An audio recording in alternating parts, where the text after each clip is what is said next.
Thank you for being here. Today we are going to explore why is it important to be self-aware in a communication or difficult situations. My name is Katarina, this is Judith. Hi.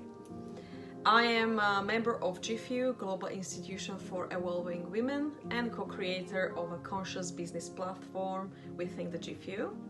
And I'm Judith Quin, founder and creator of Your Whole Voice.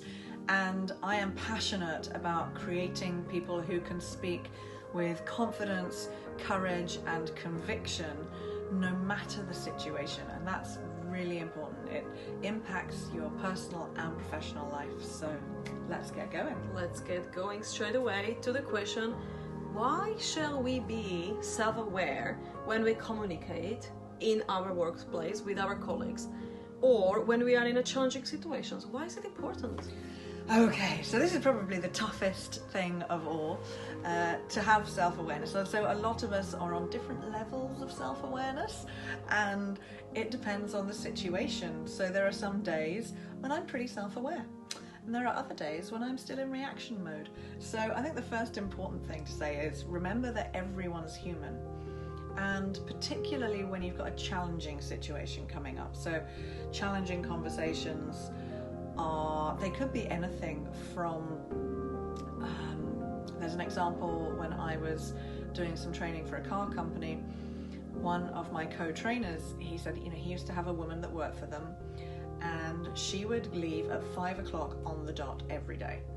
And her co-workers would get kind of annoyed because she would not start a job at sort of 10 to 5 in case it went over. And so anyway, this went on. Long story short, one day she came in late and she was really upset, and the boss sort of had a word with her and said, what's going on? We've noticed this. And she said, I'm really sorry, but my son is quite severely autistic and I was late yesterday picking him up. If I don't leave at 5 o'clock on the dot, it means I'm not there at 5:15, and I was 3 minutes late and he went missing, and we were out for 4 hours looking for him. Now, that's a challenging conversation because it's emotional, because there's a fear for her that people might judge her because of her child, and I know other people who are in similar situations. They don't want to say this is going on at home. They're afraid that they may be judged.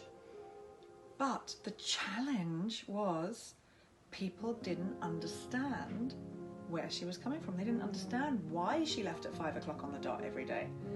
As soon as they knew, the school, the special school that her son went to, became their charity. So, and because they were a car company, they raised funds to get a minibus, and so they donated a minibus. They became the sponsors, and of course everyone in her work then enabled her to leave at 5 o'clock on the dot. And no one was frustrated and annoyed, but she'd never had that conversation because it was too challenging. So that's why it's really important to have a self-awareness around, how is my behavior impacting others? Because she maybe wasn't aware, I don't know, this is a third-hand story, but if you're not aware of how your behavior is impacting others or how you're communicating is impacting others, then you stay in this place of ignorance. So self-awareness is really important, because once everyone has a little bit of awareness, we can then make life easier for other people. Absolutely. So, and what I hear for myself is really having self-awareness, the way I listening to my colleagues, but also be self-aware when I speak to my colleagues, Yeah. So there's a couple of different things here with self-awareness, and like you said at the very beginning, I teach this stuff and I still don't do it 100% of the time, right? So nobody's perfect.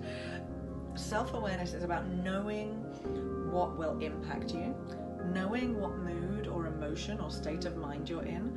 So particularly, let's take challenging conversations first. If you know you're going to have a challenging conversation, but you are just really either frustrated, angry, upset, emotional about that conversation or that situation that the conversation's got to be about, make sure that you arrange to have that conversation at a time when you are going to be able to put yourself in a better frame of mind.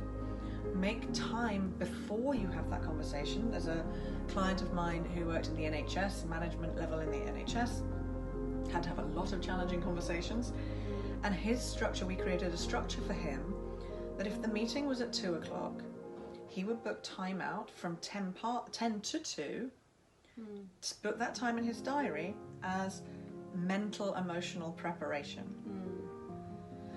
Because the most important thing is knowing what